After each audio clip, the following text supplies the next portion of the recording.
Business Club de France des entrepreneurs avec Michel Picot. Bienvenue dans le Business Club de France des entrepreneurs, le magazine qui fait bouger notre pays et nos territoires grâce à vous, entrepreneurs. Tout de suite, l'actualité.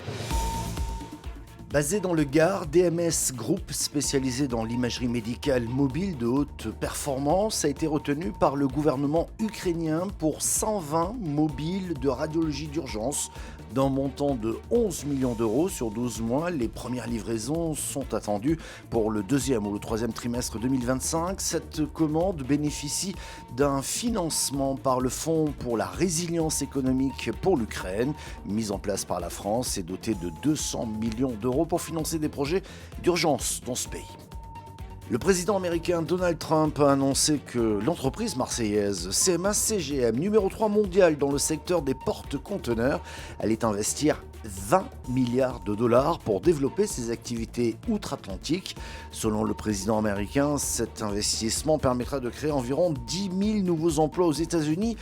Toutefois, le PDG de CMA CGM, Rodolphe Saadé, dit: je ne suis pas en faveur de barrières douanières parce qu'il n'y a rien de pire pour le libre-échange que d'imposer des tarifs douaniers entre différents pays. Une fois qu'on a dit ça, si les décisions sont prises, on s'adaptera, dit-il, sans plus de précision. Certains la présentent comme la plus belle fonderie d'Europe. Nous sommes en Haute-Marne pour découvrir ou redécouvrir Hachette et Drio, qui a trouvé un repreneur français après de longs mois d'incertitude. Placée en redressement judiciaire depuis la fin de l'année 2024, l'entreprise peut désormais envisager un avenir plus serein. Elle a été rachetée par le groupe ACI, permettant ainsi de sauver 270 emplois. Un reportage de Puissance TV. L'État a décidé d'en faire un exemple de reconversion industrielle. Installés depuis plus de 150 ans sur le territoire, les aciéries Hachette et Drio sont emblématiques du savoir-faire industriel haut-marnais. Aujourd'hui, leur nom change un peu, elles deviennent les fonderies Hachette et Drio et appartiennent au groupe ACI qui vient de racheter l'entreprise. Un soulagement pour la direction et les salariés qui sortent d'une période de redressement judiciaire lancée le 3 décembre 2024. C'est une vraie fierté de retrouver un actionnaire industriel français qui va nous permettre de nous redynamiser, d'avoir accès à des marchés sur lesquels on veut se développer. Ça va être les domaines du ferroviaire, les domaines du nucléaire, les domaines de la défense, pétrochimie et éolien flottant. Donc c'est vraiment les marchés porteurs et les marchés de demain où on veut vraiment chercher à se développer, bien sûr en gardant nos clients historiques dans le mining et dans tout ce qui est énergie. Pour la direction, cette reprise crée une dynamique et un nouvel élan. Le savoir-faire historique sera préservé, ainsi que les 270 emplois. C'est une des plus belles fonderies d'Europe, donc elle peut être rachetée, et il ne faut pas qu'elle soit rachetée par n'importe qui. Et également parce qu'il y a 272 familles qui sont derrière. Donc on a eu une seule obsession, c'est sauver l'emploi. Pour ACI Group, le repreneur, cette fonderie est stratégique. La capacité de production de l'entreprise est de 11 000 tonnes par an, grâce à 3 lignes construites entre 2009 et 2014. Hachette et Drio produit des pièces de 50 à 10 000 kg. Aujourd'hui, on a des besoins sur cette filière, nous on les connaît, donc on a une capacité d'attractivité d'investissement qui fera que ça sera une fonderie d'avenir. On est sur 5 ans pour arriver à faire un outil industriel comme celui-ci, un des fleurons de l'industrie française. La sidérurgie fait partie intégrante de l'histoire et de l'actualité industrielle de la Haute-Marne. C'est un savoir-faire, presque un ADN. Alors quand une entreprise est en difficulté, tous les acteurs du territoire s'associent. Hachette et Drio devient alors un exemple. La Haute-Marne n'est pas en déclin. La Haute-Marne en fait fait œuvre de résilience. Et aujourd'hui effectivement sur l'industrie, on traverse une période qui n'est pas simple. Aujourd'hui pas de perspective. On voit bien que le marché est en train de bouger, on voit le secteur automobile où le tout électrique fait qu'aujourd'hui, nécessité pour les industriels de devoir se reconvertir, il y a un enjeu. Mais je garde la foi parce qu'encore une fois, ce sont des hommes et des femmes qui connaissent ce métier-là, qui font la Haute-Marne et ils sauront s'adapter. Hachette et Drio entame donc une nouvelle page de son histoire avec l'ambition de redevenir un acteur incontournable de l'industrie française. Entre héritage et modernisation, la fonderie haut-marnaise mise sur son savoir-faire pour se réinventer. Dans l'Aube, Nigloland a déjà enregistré des réservations pour la saison 2025 qui débute le 4 avril prochain. Le parc d'attractions s'est agrandi avec un nouvel espace hôtelier doublé ainsi qu'un espace de restauration rénové avec une capacité d'accueil augmentée de 60%. Un reportage de Canal 32. Avec 750 000 visiteurs enregistrés l'an dernier, la fréquentation de Nigloland poursuit sa progression.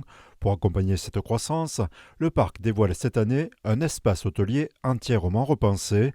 Le nombre de lits double, passant de 120 à 240, tandis que la capacité du restaurant est étendue de 145 à 400 places assises. Si on augmente le nombre de lits, on doit augmenter le nombre de couverts pour les petits déjeuners, les dîners, donc c'était une suite logique. Et c'est des visiteurs qui cherchent parfois des séjours, on va dire, un peu plus premium, d'où notre choix d'avoir construit des cabanes. En 2027, on met un roller coaster qui devrait booster la fréquentation de Nigloland. Et c'est à ce moment-là, en 2027, qu'on décidera en quelle année on investira dans un nouvel hôtel, un peu plus populaire. Concernant l'espace de restauration, le principe du buffet est maintenu, mais les menus sont renouvelés. La salle unique laisse désormais place à plusieurs espaces, chacun doté d'une ambiance spécifique autour d'un patio. Les travaux sont réalisés durant les 5 mois de fermeture annuelle. Désormais, moi, je veux que la patte Nigloland des attractions arrive jusqu'à la chambre d'hôtel des visiteurs. C'est un record en fait de faire ça en aussi peu de temps et on n'a pas le choix puisque le 4 avril à l'ouverture le vendredi, les tables sont déjà réservées, les chambres sont déjà vendues. Autre nouveauté, 20 cabanes sont en cours d'aménagement. Ces hébergements nommés Cabayana, conçus pour accueillir de 2 à 6 personnes, s'intègrent dans un cadre paysager avec cours d'eau et espaces arborés, répondant ainsi à la demande de dépaysement. C'est pour répondre à une demande de visiteurs qui ont un peu plus les moyens ou qui veulent mettre plus de moyens dans une expérience pour un court séjour. On a beaucoup d'urbains qui viennent, on va leur donner des kilomètres de pâturage et de forêt et de vallées magnifiques. C'est la signature de Nigloland depuis 1987. Tous les visiteurs, première chose qu'ils retiennent, cette ambiance naturelle de paysages magnifiques. D'un coût estimé à près de 12 millions d'euros, cette extension de l'offre hôtelière devrait permettre la création de 40 nouveaux emplois. Nigloland privilégie les entreprises locales pour la réalisation des travaux. Autre signe distinctif, chaque détail compte pour proposer une expérience unique. Ici, même les climatisations sont soigneusement intégrées dans les décors. Des compagnons, des gens qui ont participé par exemple à Notre-Dame à Paris. Il y a des forgerons. Les éclairages qu'on met dehors, c'est fait pam à la main, ça ne se fait quasiment plus. Et le rendu est fantastique. Mais parfois, les visiteurs ne se doutent même pas de ce qui se passe dans les backstage. Nigloland continue de recruter. Le site emploie 350 personnes en haute saison. Et le parc ambitionne d'atteindre le million de visiteurs d'ici 2030.